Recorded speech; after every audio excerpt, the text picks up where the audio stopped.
Hello, and welcome to another liquid zip-fueled episode of We Only Look Thin. I am one of your hosts. I am Donald Weigel. I have lost about 100 pounds, and I've kept it off for 3.5 years. And with me, as always, is... highly caffeinated Catherine Weigel. I have lost about 145 pounds. The liquid zip Donald referred to is caffeine. It comes by many names: vitamin C, liquid zip. Yeah, I like to refrain from inside jokes on the podcast, but Catherine, do you? I Catherine feel like found that's all this is. Catherine found this, like, I don't know, was it a meme or something with all these different nicknames for coffee? Yeah. And one of them was liquid zip, which bean tea. Bean tea. Yeah, I like quite a bit. And we've had quite a bit, at least I've had quite a bit of coffee this morning. Yeah, we have. I listened to an episode from a couple of years ago where Donald did not drink coffee. At one point, not to name names and unleash our garbage in our marriage, but there was a point at which I think we almost got garbage in our marriage. Well, there was a part where I got rid of a coffee maker because you hated the smell of coffee so much. No. And I was like, fine, this is the cross I bear as a married person. Well, here's the good news. Loves coffee. I must have had a lot of good qualities because you did marry me anyway, and you stayed married to me anyway. So yeah, our daughter doesn't like coffee, I think, just as revenge. She's very disappointed in Donald for drinking coffee now. Yeah, Benedict Arnold. I didn't drink coffee for many years. Yeah, she's very upset that I now have gone to the dark side. The dark side being black coffee. The dark roast. Yeah, he drinks his coffee black.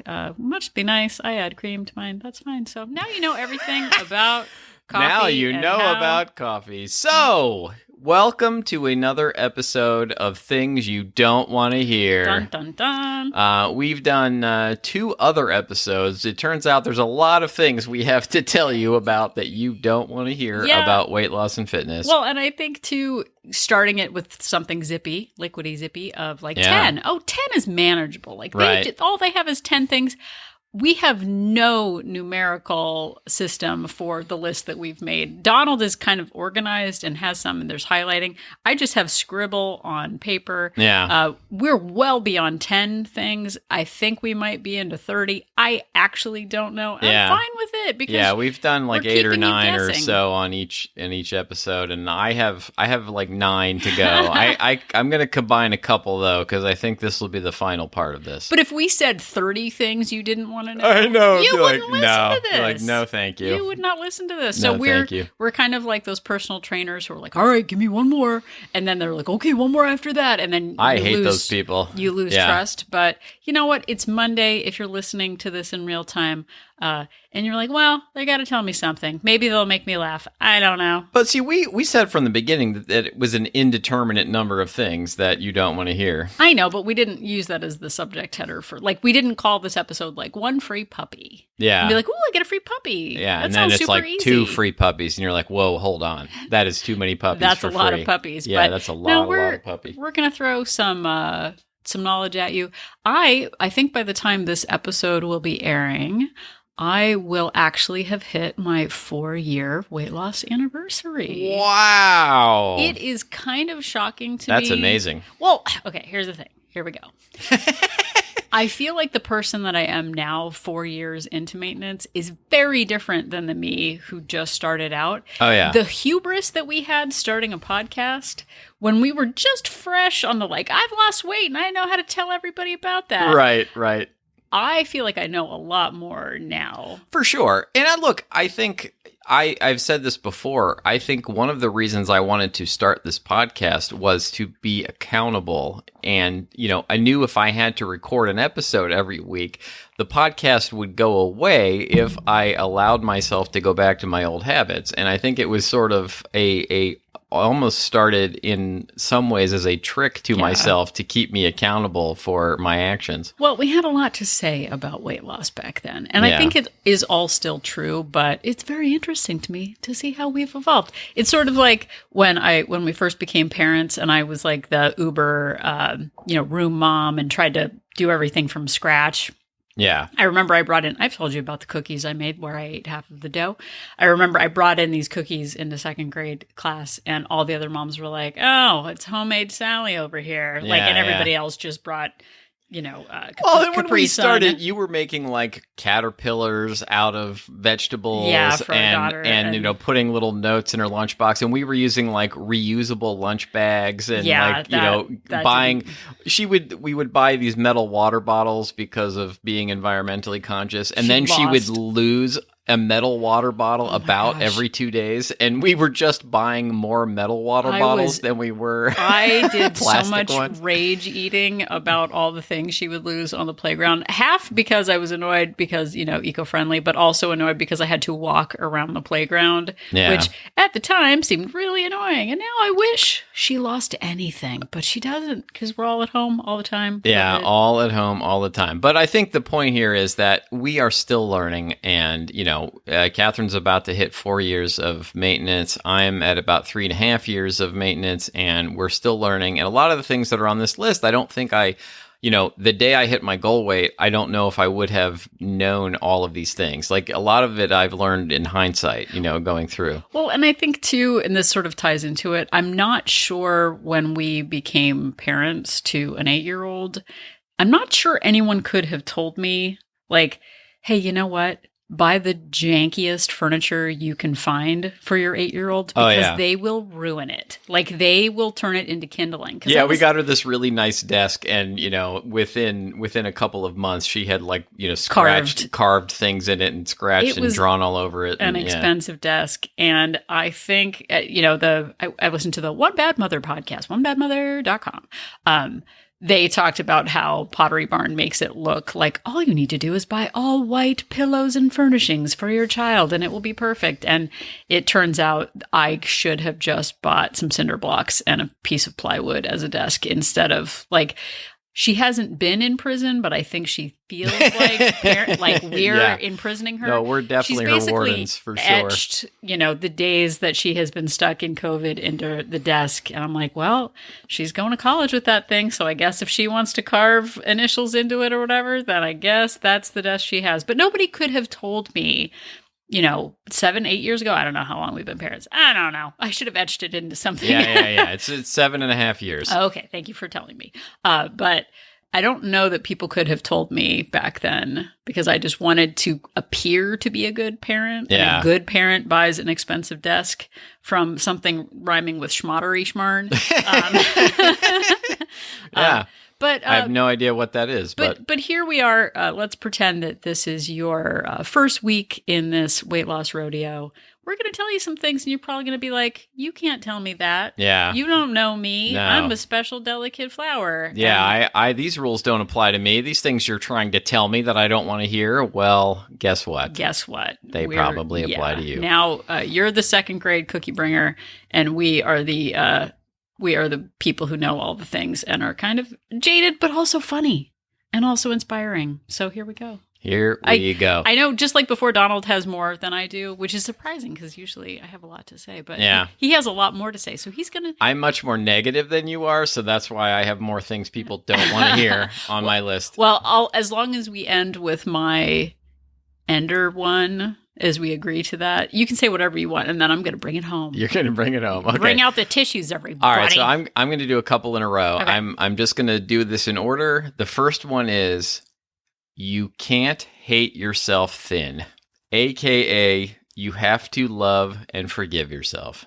I actually had that on my list. Whoa, we just made the episode shorter. Yay. I have, you're going to have to do this because you love yourself, not because you hate yourself. Yeah, you have to figure out a way to come at this where you're not calling yourself stupid, that you're not saying you can never do this, that you're not asking yourself all the time, what's wrong with you, why this should be so easy.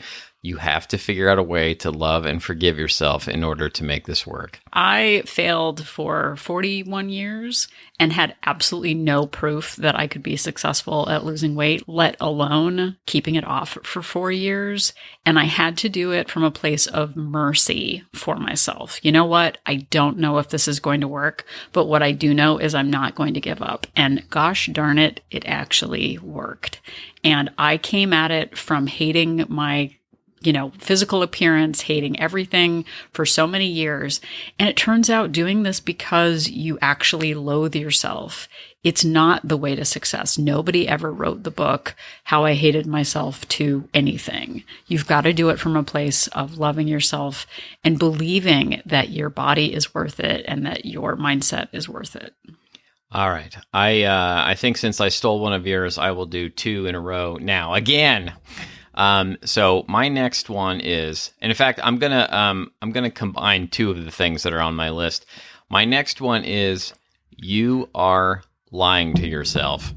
And the second part of this is, you actually do have the time. Oh, we're going with hard truths from the start. These people in, Donald. I am telling you, these are things you don't want to hear. I spent most of my adult life telling myself that I couldn't do it, that I was the most put upon person, that I had the world's worst metabolism, that I deserved treats because I had a hard day. I deserved to eat and drink whatever I wanted because of a hard day. That, because somebody was mean to me, that I should eat food about it. Like, all of those things are lies. And I used to lie to myself about how much time I had. I would stay up, until 11 midnight watching Seinfeld reruns after being at work for 12 or 14 hours, and then tell myself I didn't have time to do any meal prep or exercise, or I couldn't get a good night's sleep.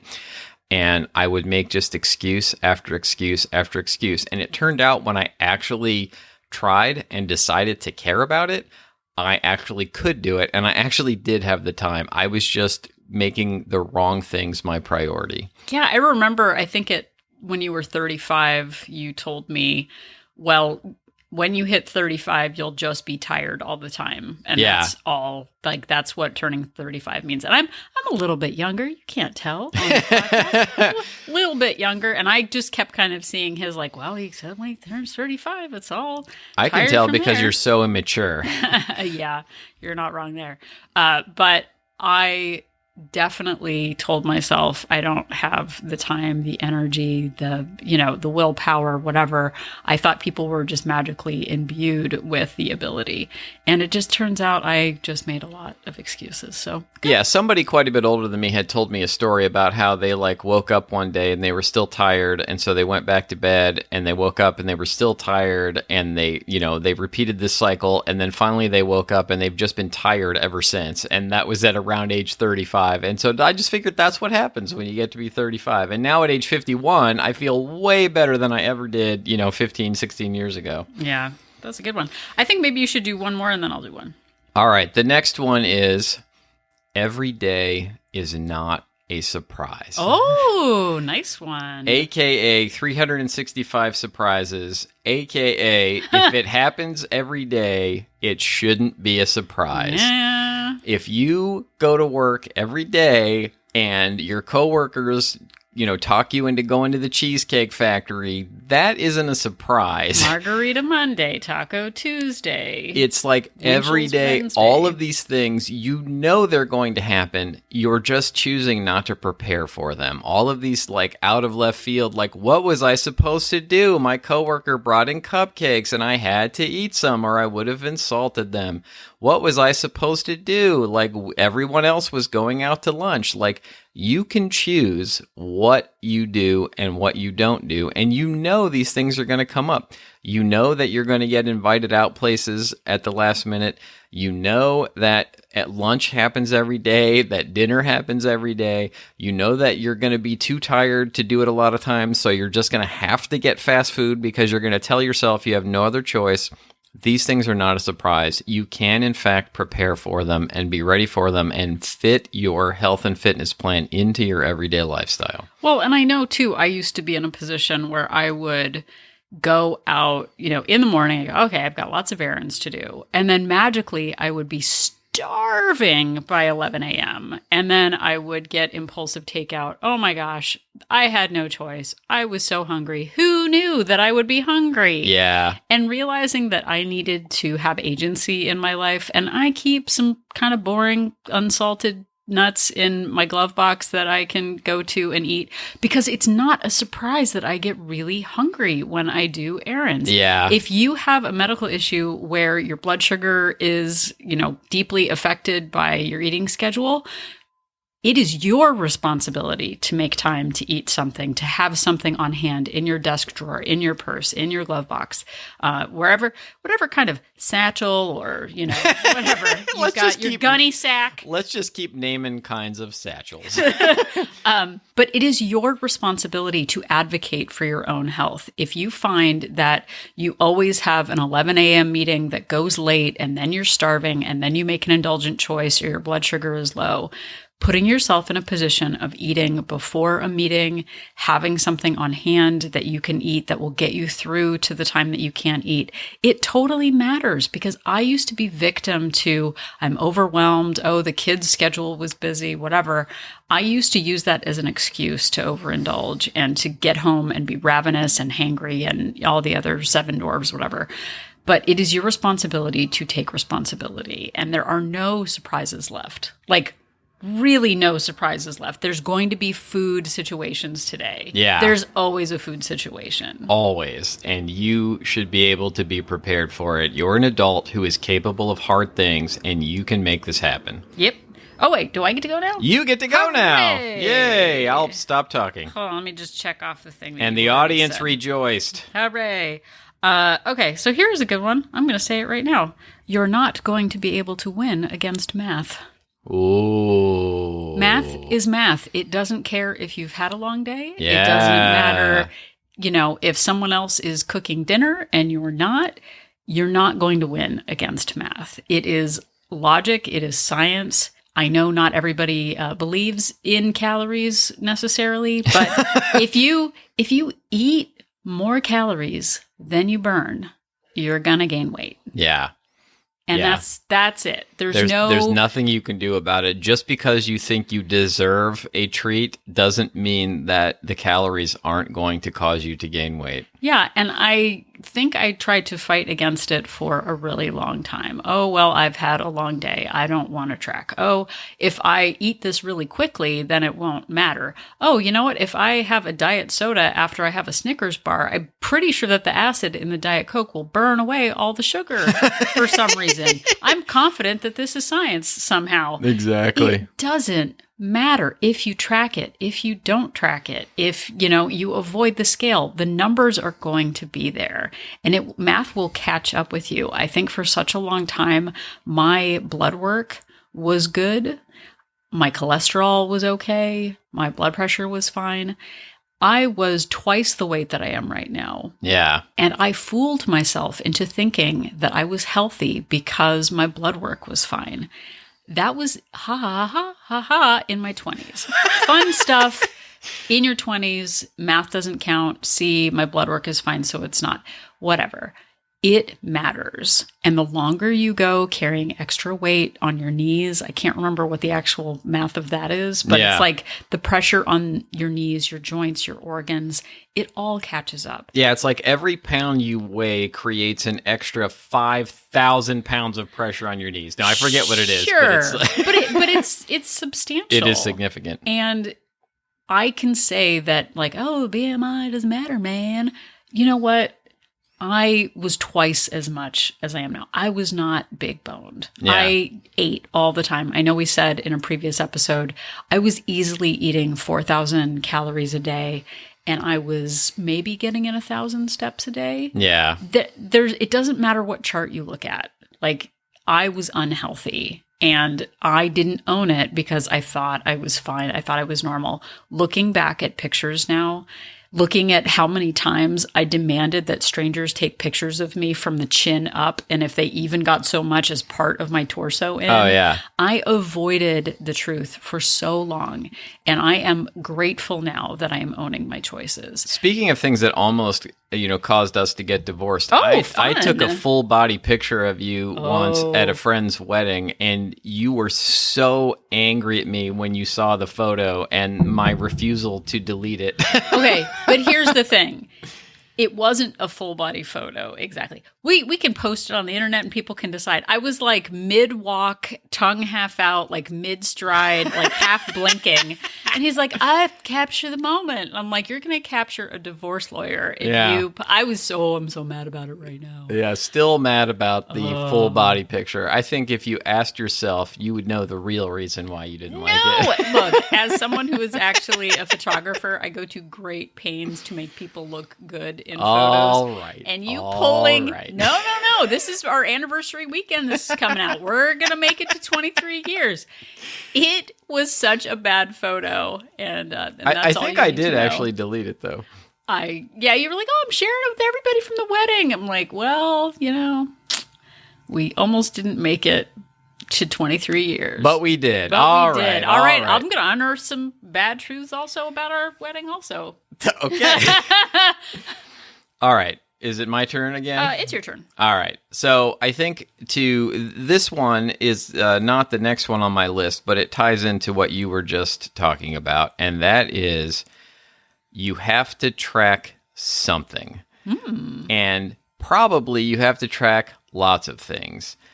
And another way to look at this, I have it in parentheses as AKA scientists need data. Ooh. If you're somebody who is, thrown into a spiral by tracking calories or tracking steps or something, I don't know how to help you, but you're going to have to track something. You can't just wing it. And because I know from experience that when I eyeball my food or when I just sort of eat whatever I feel like, or I listen to my hunger signals, like my body is a lying liar who lies to me. And maybe I'm just not attuned to hunger signals properly, but I cannot trust myself and I have to track something. And you can't go through life as a scientist in terms of your weight loss and fitness and not have any data to track. I know that when I track my calories and I eat more than a certain amount, I gain weight. I know that when I get fewer than a certain number of steps, I gain weight and I lose fitness. And I know that at the minimum, I have to figure out what foods I've been eating that led me to overeat. And I have figured that out over time too. And so that I avoid those foods or I wait until later in the day to eat them. And I stick to things during the day that don't make me want to keep eating and eating and eating. And I would only know that from actually tracking them throughout the last 5 years. Well, and I think too, someone reached out to me recently and commented on that thing that I said about I'm a lying liar who lies. And I know, look, we are slide whistle jokesters or whatever, but I don't have that innate ability to stop when I'm hungry. And our daughter magically will not finish something on her plate. She's 15 years old and she'll say like, wow, I really recognize that I don't feel great if I eat all of this, so I'm not going to eat that last taco. That's not me. No, I don't have that either. And that has never been me. And I can just say, well, I'm listening to my body, but whatever that fullness signal is not a natural part of who I am. And sure, I am trying to work in mindfulness into my eating. I really don't want to be distracted when I'm eating because I really want to focus on what I'm doing. Yeah. We went to dinner once at the end of a vacation and the couple next to us talked to us and Donald and I were so mad because we just wanted to focus on the food. They were a delightful couple. Oh, they were delightful. Oh, it was an amazing conversation. It was a wonderful conversation. But we were both really angry that we didn't get to focus on the food. Yeah. That was for different reasons. But like, it is not inherently easy for me. And one of the ways that I make it easier for myself is tracking calories. There is no guesswork in there. It actually works for me. And sure, maybe in 10 years, I'll be in a position where I know myself well enough. I'm 4 years out on maintenance now. Maybe in another 10 years, I'll go, you know what? I'm at a point now where I really feel comfortable with it. And wow, I know that I can just have dessert once a week and that'll be fine. I am not there. And so making it easy to make helpful choices for myself actually matters. It's like paying attention to a bank account. It's like paying attention to how much debt is on your credit card. It just makes it easy. The numbers are the numbers, and I don't have to wonder how my body feels with the blah, blah, blah. Like, I know that's really articulate, but it actually makes life a lot easier, because when you go to a doctor, or we've talked about this too on, if your boss asks you, what are your deliverables this quarter? You go like, well, I worked hard, I think. Okay, well, how many clients did you call? How many widgets did you make? Well, I don't know. I don't like counting, man. I just know how I feel about it. Yeah, or you're just, like you just said, you're spending your money from your bank account and you're not keeping track of it in any way, and you don't ever look at your bank balance, and you just go, well, I think I've got enough money in there. Yeah, and then you're shocked. How would you know? You're shocked when there's an overdraw on it, because you just don't want to know. So for us, we've just made it easy on ourselves by knowing that the numbers help us keep track. Indeed. Okay, so my next one is, it is the hardest thing I've ever done. Ooh, that's a good one. AKA, shouldn't it be easy? Wah. Guess what? I'm sorry. It shouldn't be easy. I know this is something you don't want to hear. It is not easy. And we are all about making it as easy as possible.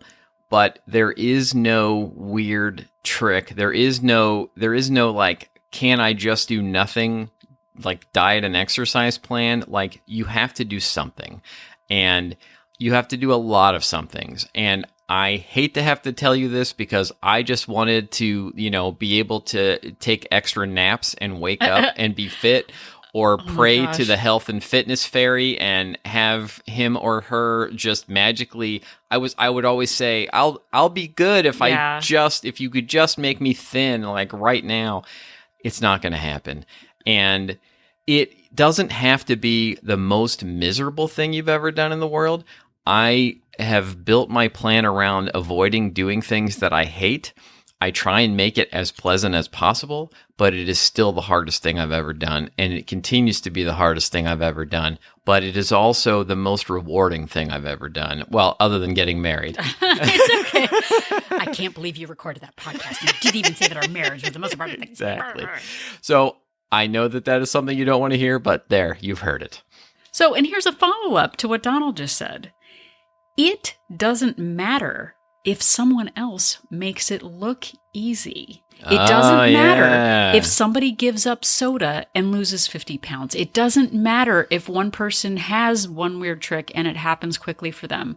There is no great equalizer in the world that comes up with the pearly gates with like, oh, well, all they did was stop soda. Blah. Like, it honestly does not matter to what you do. It is a distraction to get distracted by what other people's success is. If someone's losing 8 pounds a month and you're losing 1 pound a month, it doesn't matter. You shouldn't stop. It doesn't change your situation.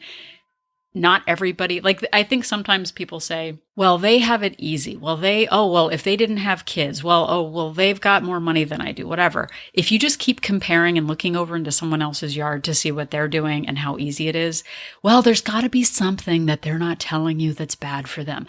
It doesn't matter. If somebody has a golden life and golden results and everything looks easy, it doesn't mean that it isn't there for you. Right. Like, it honestly doesn't matter. It is a waste of time. So if you are looking at someone else on Instagram, or even Donald and Catherine, whoa, they're making it look easy. It doesn't matter. All that matters is the effort and the discipline that you make for yourself. It is your life, and it is your responsibility to change it. And looking into what other people are doing and being jealous or geez, oh man, or whatever, it's a waste of time.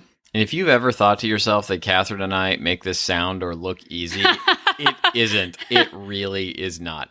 Okay, I'm going to do 2 more. I will try and do these quickly, and we are in the home stretch.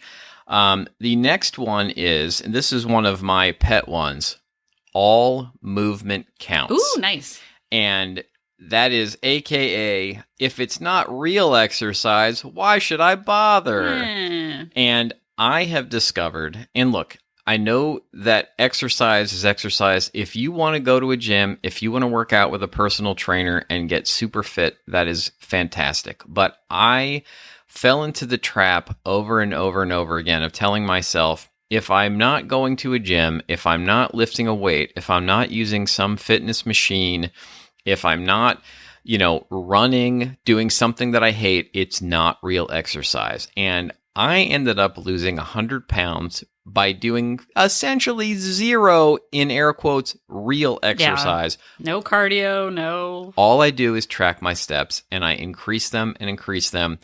And I have found that it is more important that I keep moving all day, and all of that movement counts. I can't allow myself to sit still for very, very long periods of time, and I take advantage of NEAT, that non-exercise activity thermogenesis. I just gave Donald. I was like, "Don't you blow this for us? Don't you blow this for us?" I almost forgot what the letter stood for. You did a great job. We did an episode called "The Knights Who Say NEAT." That's all about this. It's about moving all the time is more important than getting in that 30 minutes of hard cardio that I thought was the answer to all of my prayers. And two, in that, people would say like, oh, you got to get 30 minutes a day. Oh, I'm like, well, I don't have time for 30 minutes, so I'm going to do nothing. Well, you know what? Now it's 20 minutes a day. 20 minutes? Who has 20 minutes? I don't have 20 minutes. Yeah. I'm a busy working mom. You know what? 1 minute? Can you do 1 minute? It all matters. And so much, I get a kick out of the extra activity that I get by going back and forth to the kitchen or going down to the laundry room and like getting it done. It all adds up. So please stop telling yourself that you don't have time, because I sat on Zoom calls a Friday ago. I got in, I think, about 2,000 steps for the day. I'm usually getting 17,000 steps a day. It physically hurt to sit all day. I really felt the toll that it took on me to just sit and not move my body. Yeah, I actually sometimes because of the pandemic, I've been on a lot of Zoom meetings over the past year, and I will sometimes just turn off my camera and march in place, while it's going on, if I know that I don't have to talk, just to keep myself moving, because I can't stand anymore sitting still for that long. And I'm on a movie studio lot, and people will say, they'll see me walking across the lot and be like, why don't you get a bicycle? And I'm like, I don't say it to them, but internally I'm like, because I want the extra calories burned of having to walk across the lot. And that is, how I build my life, avoiding elevators, the whole thing. Okay, so I'm going to do one more, and then we are in the final couple here. The next one is, and this is another one you don't want to hear. Ooh. Well, it's all ones you don't want to hear. Eating about it won't solve your problems. And this is one that I fell into the trap of for most of my adult life. I would get upset about something, or I would have a hard week or a hard day. And I know I'm echoing things I said earlier in this episode. In the last 175 episodes. Yeah, exactly. Somebody would be mean to me, or somebody would say something I didn't like. I would have a bad day. I have to do something at work, and I would try and solve my problem by eating about it. I would eat a treat to make myself feel better, and then I would just feel worse about it because I would feel bad that I wasn't worrying about my health and fitness, and I would just keep gaining weight, and that would make me physically feel worse, and I would be more tired, and it was just this vicious circle that was made worse and worse by me tricking myself into thinking that I could solve my problems with food, that I could soothe myself, that I could use food as Novocaine, and it just doesn't work. I have nothing else to say on that, because that is 100% not what you want to hear, but totally true. Good job, Donald Weigel. Thank you very much, dear. Okay, so here's something you really don't want to hear. You think what Donald just said was bad. Okay, here we go. Be very serious. Losing weight does not make all your problems go away. Oh, no. Don't tell them that. That's something I don't want them to hear. I used to think that all of my problems stemmed from my weight. turns out there are still lots of problems. Yeah. It doesn't absolve me from work stress, parental stress, marriage stress, neighbor stress, financial stress.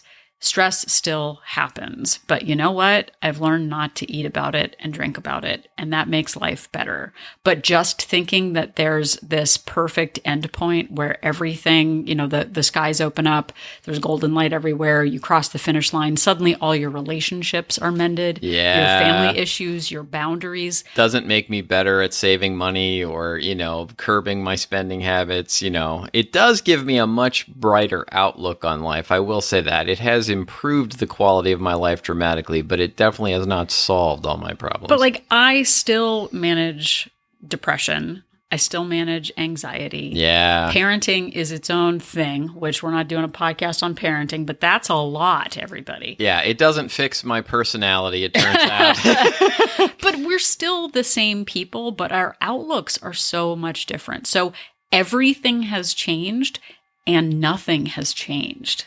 We still have family issues, we still have work issues, but the way we approach it is different. But it's not like you're magically going to hit some number and then all your problems are going to be resolved and all your old resentments and all your boundary issues. It is still a process, which is why we're still doing this podcast, because it's not an end point. The credits don't roll. It just keeps going like the Terminator. Yes, indeed. You can't stop it. You can't reason with it. It is the Terminator.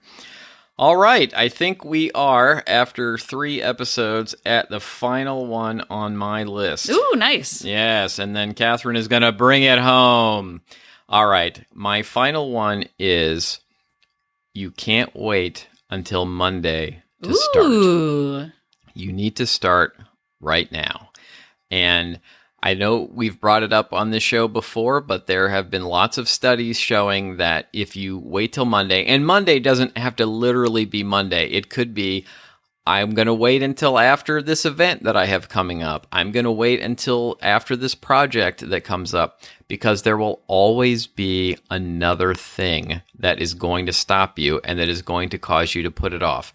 And what I was about to say was there have been lots of studies that show you wait till Monday to start, and then you, in air quotes, mess up on Wednesday, and you're like, well, I already blew this week, so I may as well just wait and start the next Monday. Yeah, that is an actual thing that people talk about. People who are Monday starters are perfectionists, and if they can't do it perfectly, then they just wait until the next Monday. Or if you say, I'll do it after Memorial Day weekend. Okay, I messed up. All right, after 4th of July, after Labor Day. Yeah. I find myself still saying well, when things calm down in the summer, well, when school goes back in session. Or the big one, it's October 1st, and people are like, all right, January 1st, I'm going to get it together after the holidays. It's October 1st, and they're already just throwing away the final 3 months of the year. So do it now. There is always something you can do immediately.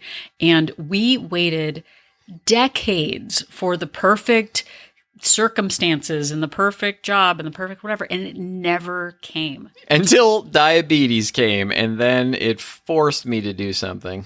Luckily, yes.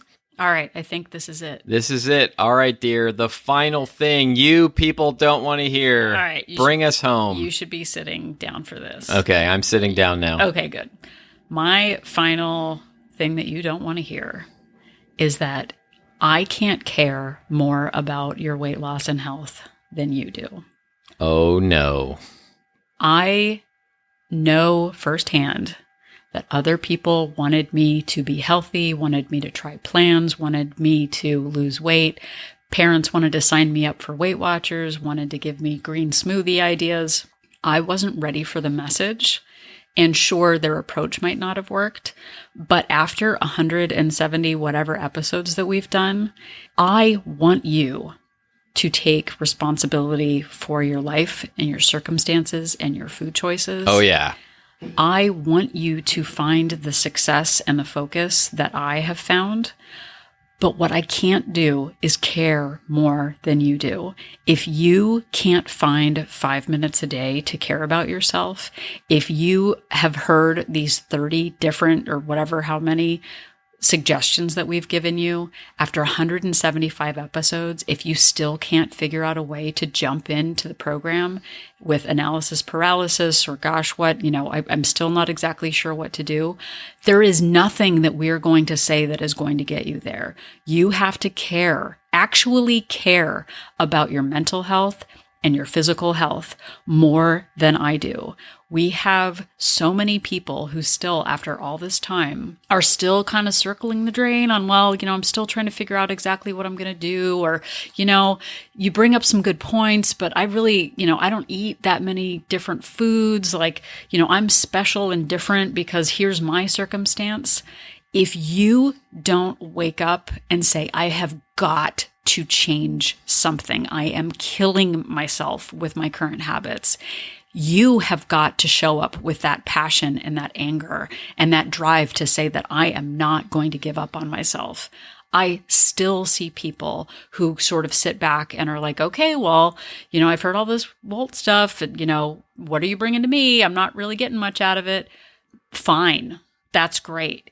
I can't care about it more than you care about it. We are here to be your weight loss Sherpas. We are here to carry some of the load and to give and to, give our experience. But if you're sitting back, arms crossed, waiting for, they said I could change one thing and blah, blah, blah, whatever. I know you don't want to hear this. I will walk hand in hand with anyone to make this possible and make it a priority. But if you don't care about yourself, I cannot give you more of my energy than I already do. You have got to find it within yourself, dig deep to want this to happen and to make it a priority. We cannot do all of the heavy lifting. It is not even just your responsibility. It is your gift to yourself to care about your future self and to care about your health. We are here to be cheerleaders and coaches, but if you don't stand up right now and do something, I can lead you, can't make you drink, all those analogies. I can't do it. And I want to focus on the people who are ready to stop making excuses. I want to focus on the people who, despite all of the obstacles, are still getting it done. Those are the people that inspire me. The people who are sitting back, arms crossed, saying, I still haven't heard anything yet that, can't prove it by me. I haven't lost anything. I, 5 years ago, was not in a position to inspire anyone to do anything except myself sitting in my car, trying to hold back tears, wearing pants that didn't fit me. I knew I had to find it within me and to dig deep. I didn't have to care what Donald was doing or our daughter was doing or my work circumstances. I knew I was killing myself and I was tired of killing myself. I knew I had to change something. And you have the responsibility within yourself to make this happen for you. We are here to support you and to cheer you on, but I cannot care more about it than you do. That is it. That is a hard truth to swallow. It is breaking my heart, but it is definitely true, and I hope that everybody out there took it to heart. Well, that, at long last, is the end of our things you don't want to hear. And so next week, we will start telling you things you do want to hear again. And thank you so much for listening. We really appreciate each and every one of you. And if you enjoyed this episode, you can listen to all of our episodes wherever you found this one. We're on most of the podcast platforms. And you can also find all of our episodes still on our website, weonlylookthin.com. Yep, and if you are at weonlylookthin.com, you can click on Join Our Support Group. If you are ready to dig deep and make it happen for yourself among other people who are really fighting for themselves, then join our group. If you are waiting to sit back and, I don't know, then maybe don't join. But if you're super interested in making it happen for yourself, then we are there to cheer you on and to help you with your goals. Click on Join Our Support Group. We have two options, a monthly membership with a 3-day complimentary trial and a 3-month membership with a 7-day complimentary trial to see if it is right for you. And you do get all of the passion and heart and all of the caring that Katherine Weigel does have, even if she can't care more about it than you can. She does care an awful lot. I care a lot. And so do I. If you would like to reach out to us, you can send us an email to weonlylookThin@gmail.com. We will eventually get back to you. We would love your suggestions, things that you think we don't want to hear, things that you think our listeners want to hear, don't want to hear, episode suggestions, topics we haven't touched on, answer your questions, all those good things. And you can also reach us on the socials at Facebook, Instagram, and Twitter at We Only Look Thin. Yep, and if you can take a moment to head over to Apple Podcast and leave us a rating and review, we are barreling down on 500 star reviews. I would love to get there. Wouldn't that be super fun for us? That would be fantastic. That would be like bona fide. Yeah, I would love that. So throw us some stars, throw us a review. We really appreciate every single email we get and every positive review. It means so much to us, and it also helps other people find our podcast. Yeah, Apple boosts our podcast in search results when people are looking for health and fitness and weight loss podcasts. The more ratings and reviews we have, and it's an easy way for you to help us out if you appreciate anything that we have done or said for you. So if you're still trying to remember the difference between liquid pep and bean tea, just remember that Katherine and I are an inspiration.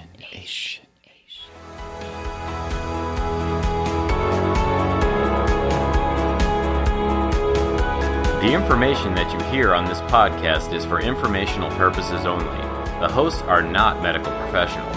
You should always consult with your doctor, nurse, or other certified health professional before beginning any diet or fitness program.